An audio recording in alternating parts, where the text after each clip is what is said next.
billion years ago from various solar material to eventually create a very remarkable biosphere which has seen life grow from the smallest to the biggest and the smartest life as we, the human race, have ever known.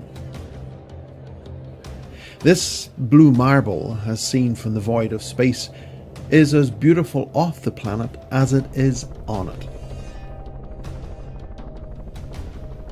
But life on the planet is not as picturesque as our cameras may portray. Every day is a struggle, and life must end for other lives to continue. However, there have been occasions in Mother Earth's history, instead of nurturing her offspring and cultivating their development, she chose to murder her children en masse.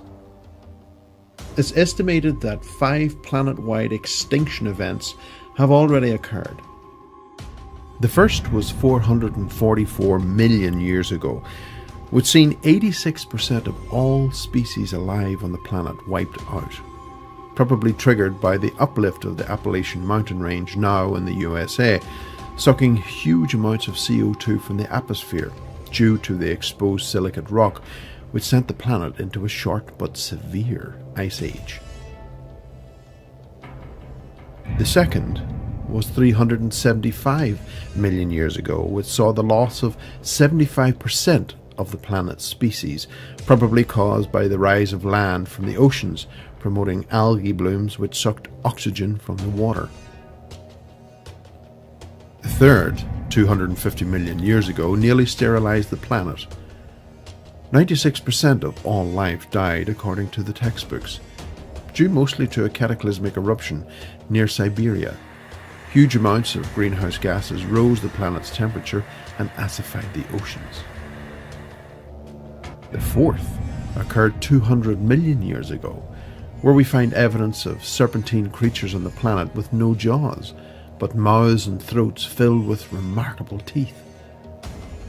One such creature was found in 1980 in Scotland called a conodont, but no cause was ever found for their extinction. The fifth we are mostly all familiar with, and happened 66 million years ago, resulting in 76% of life on the planet being wiped out during the age of the great lizards. An asteroid impact in the Gulf of Mexico was the final nail in the coffin for the dinosaurs, who were already suffering from volcanic aftermath and climate change. Over the last 300,000 years, humans have been climbing the proverbial tree of the dominant species to make an impact on this planet. But 2 areas of the Earth have avoided our direct interference due to their harshness. Our technology has helped us explore both above and below the surface of the Earth, tapping into resources which have been deemed useful to growing and developing nations and those wishing to remain dominant. The Arctic to the north has its pole centralized on open ocean, which it is significantly smaller than its sister, the Antarctic, to the south. The Antarctic pole is focused on a landmass which delivers a very different and killer weather system, which can freeze exposed skin in seconds. Exceptionally powerful currents surround this icy continent, which separates it from the warmer waters of the Pacific, Indian and Atlantic Oceans. Due to the South Pole being on land, it is found over 9,000 feet above sea level on the surface of the icy giant, where temperatures never rise above minus 12 degrees Celsius or 9 degrees Fahrenheit. The vast mountains are protected by the massive ice sheets, some several miles deep. Deadly katabatic winds that blow off the high plains, thousands of feet above sea level, filter into the valleys below and have reached speeds of 320 kilometers an hour or 200 miles per hour. And when combined with the lowest temperatures recorded on the planet at minus 94 degrees Celsius or minus 135 degrees Fahrenheit, this creates a deadly and highly efficient killing machine. Among all the dreadful possibilities the weather can inflict on the human body, life does strangely survive down there. Seals, penguins, whales and squid, to name a few, live in the white world quite comfortably. Small pockets of exposed land heated by thermal activity are sporadically found across the continent. Remarkably, on only 1% of the land that remains ice-free, there are two species of flowering plants, the Antarctic hairgrass and the Antarctic pearlwort can be found. The Antarctic Treaty was signed in the United States on December 1st, 1959 by 12 countries whose scientists had been stationed on the continent during the International Geophysical Year on 1957 to 1958. The treaty was enforced in 1961, with other countries adding their support, bringing it to a total of 53 world nations now supporting and recognising the need to protect this vulnerable environment and making it one of the largest protected areas in the world at over 1 million square kilometres. At least that's the sentiment sold to us on a global scale. But what if this was not the case? What if the treaty is being held together by a thread as big players force their way into the world arena as they begin to understand the considerable amount of natural resources that lie dormant under the ice? Land and sea seizures have already taken place this century as large nations fight and struggle behind a thinning veil of media coverage to keep our questioning minds looking in another direction. What resources are available that would drive a big player to break the agreement? The ice and snow of the Antarctic seems to produce an exceptionally fruitful crop of conspiracy theories, including large pyramids, frozen civilizations, current and active alien and Nazi bases, monsters under the ice, and missing expeditions. The continent's appearance within the world stage is just as shady. There are those that suggest that the great land to the south was known before its sighting by mariners in the 1820s. Its very name, Antarctic, is a term coined by Marinus of Tyre from Syria in the 2nd century AD. Although he never saw the land, or even the ice for that matter, he used the understanding that the earth must be in balance, and if there is land in the north, then the equal must be said to the south. By the 15th century, the Great Lands began appearing again in maps known as Terra Australis, Latin for Southlands. By 1513, a Turkish mapmaker and admiral, Ahmed Muhaddin Peri, produced a map based on alleged ancient maps. Some have assumed it outlined the Antarctic coastline and the Americas. The details within the map, known today as Peri-Reis, are very detailed, but the map vanished and was only rediscovered in 1929. On examination, the midsection of the map was very accurate and seemed to resemble the central worldview perspective typical for that time period. However, the devil is in the detail, and here the map lets us down.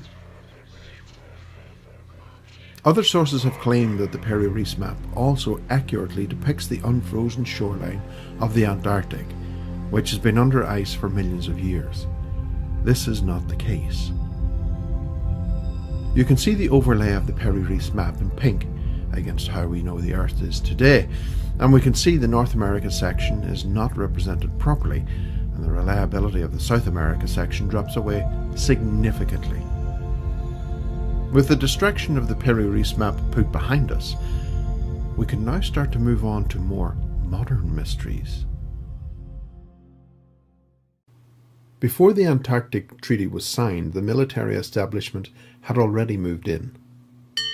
In 1928, Admiral Byrd had started the first of many expeditions to the polar region, culminating in the first of Operation Deep Freeze, which today we are led to believe is an ongoing defence support to civilian authorities in Antarctica. Defensive support, you say? From what? A possible attack from pesky and cunning penguins?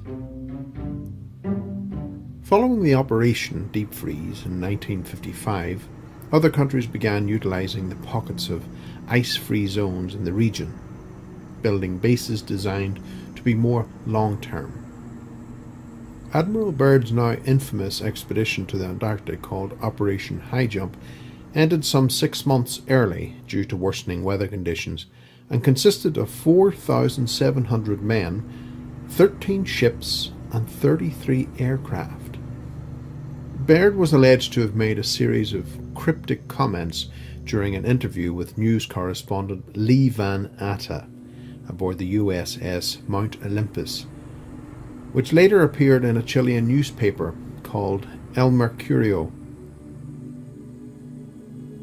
Admiral Byrd declared today that it was an imperative for the United States to initiate immediate defence measures against hostile regions. The Admiral further stated that he didn't want to frighten anyone unduly, but that it was a bitter reality that in case of a new war, the continental United States would be attacked by flying objects, which could fly from pole to pole at incredible speeds. Admiral Byrd repeated the above points of view, resulting from his personal knowledge gathered both at North and South Poles, before a news conference held for International News Service. It seems that there may have been something lost in translation between English and Spanish, as the original article reads, Byrd warns US to guard against enemy attacks from polar regions. Aboard USS Mount Olympus en route home from Antarctica, March the 5th, Rear Admiral Richard E. Byrd warned today that the United States must guard against any future invasions by hostile aircraft from across the polar regions of the Earth.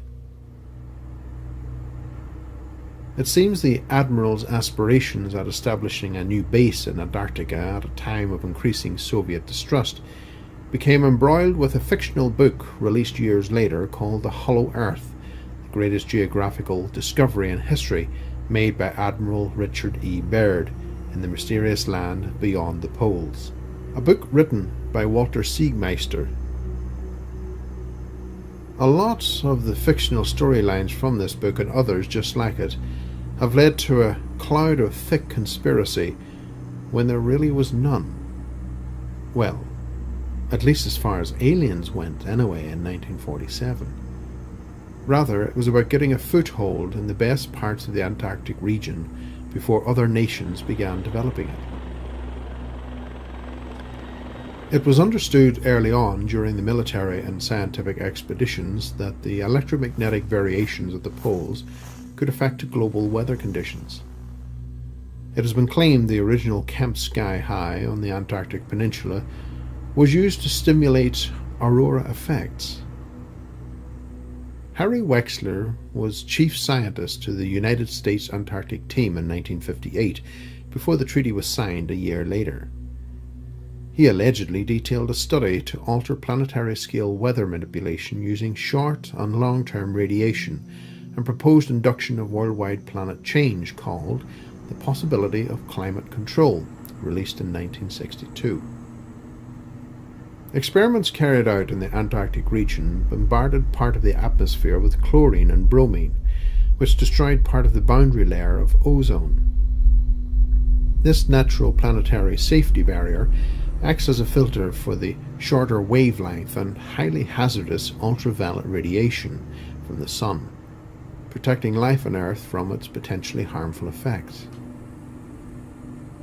It was also alleged in early August 1963 a nuclear weapons launch was made from the Antarctic, probably designed to enhance radio propagation in the stratosphere, allowing global radio signal transfer around the planet, whereas today we use the more modern and reliable satellite technology. Surely details such as these are what drives the story surrounding the icy continent. Strangely, if we examine the idea of heating the planet and the decade in which those experiments were said to have been carried out, we find a correlation between the experiments and a sharp rise thereafter of the planet's temperature. Throw in the idea that we are left with a hole in the ozone layer, And we are left wondering what actually did go on down there, and how the children are left to pay for the sins of the parents. So far in this documentary, we have been trying to maneuver our way through the truth and misdirection, but the Antarctic is not without its true mysteries. It seems UFOs have been reported in the Antarctic since our serious involvement with the continent. A Freedom of Information request disclosed reported sightings at least since the 5th of July 1965. A group of red, green and yellow UFOs have been seen flying over Deception Island for 2 hours. It seems Argentinian, Chilean and British bases reported these flying lights over their bases and were also reported flying in tight circles over the South Orkney Islands. Reports of strange lights are nothing new for the Antarctic continent, but there is a divisive element within superior authorities serving on the continent to keep those reports quiet. During the summer season of 1995 to 1996, a member of a US military flight crew claimed on at least 2 separate flights to have witnessed silver disc-shaped objects hovering and performing flight maneuvers over the Transantarctic mountain range, a series of peaks that splits the continent from east to west. There are a series of magnetic anomalies surrounding the continent, with one being concentrated on the edge of the Badakhshan Mountains, and this one in particular, where the anomalies would most likely appear within the Transantarctic range. These anomalies are also littered around the planet, and through steady research it has shown the Badakhshan anomaly in particular would be the most likely location of the sightings, and like with other strange anomalies, would also possess unusual phenomena including UFO sightings and abductions.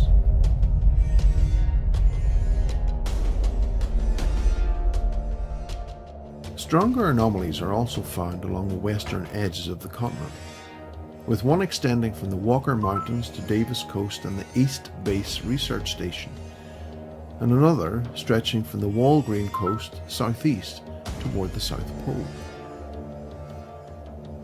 These anomalies are found in other locations around the planet, such as Skinwalker Ranch and the Brown Mountain Lights in the United States, Hesdalen Lights in Norway, and the famous A70 abduction case in Scotland in 1982, for example. Missing people in such harsh conditions would be more common if more people could afford the $78,000 round-trip ticket, but as it is, we just have a scattering of reports leaking from those stationed there. During the 1994 to 1995 summer, a group of scientists were alleged to have vanished, but finding any information on people who may have gone missing or died on the continent is exceptionally difficult. However, we do know of a strange case of Carl Robert Deitch in 1965. He was an ionospheric physicist who vanished whilst working at the Baird Research Station. Carl left the Radio Noise building at 9:15 a.m. on the morning of the 8th of May 1965. He was heading for the main station complex to the south. The buildings were linked throughout the complex by a hand line to provide guidance during whiteout storms. By 11:30 a.m., a search was initiated and the trail was found leading west for about 4 miles. One report suggested there was no noticeable lessening of his stride, and eventually the search was called off on May the 14th. No sight or sound of Carl was ever found since. Was this just a case of losing his way within the snow? He did have a handrail to guide him, but he obviously didn't use it. There have been other unsubstantiated reports that strange lights were also seen in the area of his disappearance, and a strange hum similar to those heard all over the planet, like a diesel generator in the distance. And shortly after his disappearance, his own husky Gus also vanished without a trace. The Old Baird station was constructed in the middle of the Walgreen anomaly, but due to the nature of secrecy pertaining to experimental programs being conducted down there, any further details are not forthcoming. In the Antarctic summer season of 2002 to 2003, a story was blasted onto the internet through an Australian website. The world was amazed to learn of the disappearance of a Californian television crew who went missing in the Antarctic tundra. The breaking story stated the crew were investigating archaeological remains which had been discovered of a former major complex of ancient structures.